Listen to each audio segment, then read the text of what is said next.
আল্লামা সাঈদী তার স্টেজের মধ্যে কথাটা বলতেন যে গুলি আসবে বুক পেতে নেব, 500 বছর বিড়ালের মতন বেঁচে থেকে কোনো লাভ নাই, 1 ঘন্টা সিংহের মতন বাঁচতেছে।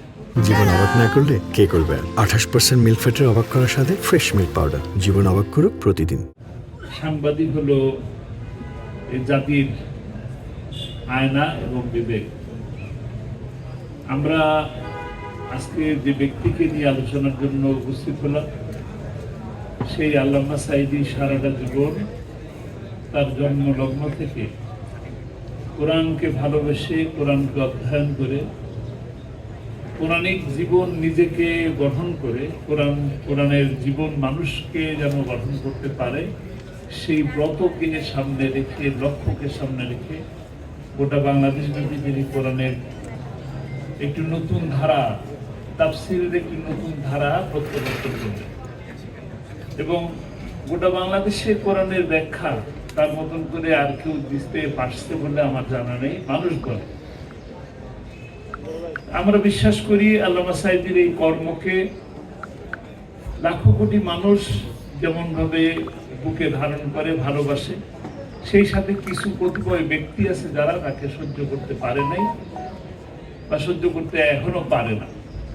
কিন্তু আমার আপনাদের সামনে আজকে উপস্থিত সম্মানিত সাংবাদিক বৃন্দ, আপনাদের কাছে আমার একটা প্রশ্ন, যে আমরা সকলে বাংলাদেশের এই গৌরবোজ্জ্বল স্বাধীনতার ইতিহাস, এই ইতিহাসকে তো আমরা শ্রদ্ধা করি, ভালোবাসি, হৃদয়ের গভীর থেকে ভালোবাসি এবং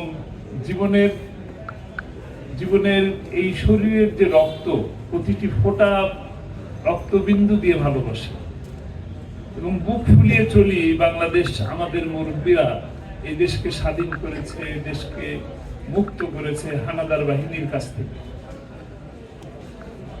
আমরা পরবর্তী প্রজন্ম, আমরা এর একটা সঠিক ইতিহাস গোটা জাতির কাছে পেতে পারতাম, কিন্তু এই ইতিহাসকে অতীতে যারা ক্ষমতায় ছিলেন তারা ইতিহাসকে নিজের মতন করে ব্যবহার করছে।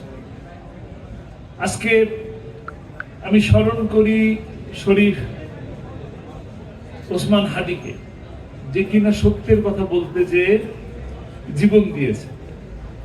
আল্লামা সাঈদী তার স্টেজের মধ্যে কথাটা বলতেন যে গুলি আসবে বুক পেতে নেব। একটি কথা তো খুবই বিখ্যাত ছিল, 500 বছর বিড়ালের মতন বেঁচে থেকে কোনো লাভ নাই, 1 ঘন্টা সিংহের মতন বাঁচতেছে। কিন্তু আমার প্রশ্ন, তাকে মারার জন্য তো স্টেজে মারতে পারতেন, বাড়িতে এসে মেরে ফেলতে পারতেন। আমার গৌরবোজ্জ্বল ইতিহাসকে বিকৃত কেন করলেন? আমি আজকের নির্বাচিত মাননীয় প্রধানমন্ত্রী এবং আজকের জাতীয় সংসদের কাছে প্রশ্ন রাখবো, আবেদন রাখবো, দাবি রাখবো,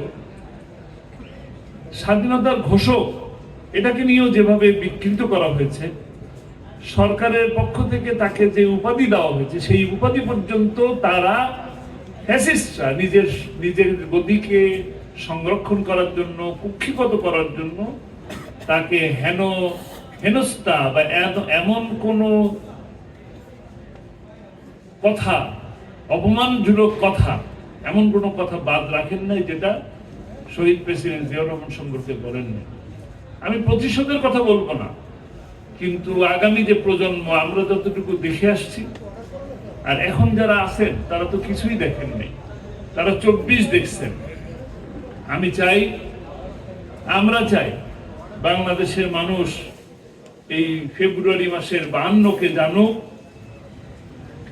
আবার মার্চের 71কে জানুক, সেই সাথে বাংলাদেশের মানুষ 24কেও সঠিকভাবে জানুক। আমি সেই জানানোর জন্য সরকারে যারা দায়িত্বে থাকবেন তাদের প্রতি আহ্বান জানাচ্ছি। সেই সাথে 28শে ফেব্রুয়ারি 2013 সালে গণহত্যার শিকার হয়েছে মানুষেরা, সেই মানুষদের, সেই পরিবারদেরকে যথাযথ মর্যাদা দেওয়ার জন্য, তাদের দেখভাল করার জন্য আমি আহ্বান জানিয়ে আমার কথা শেষ করছি।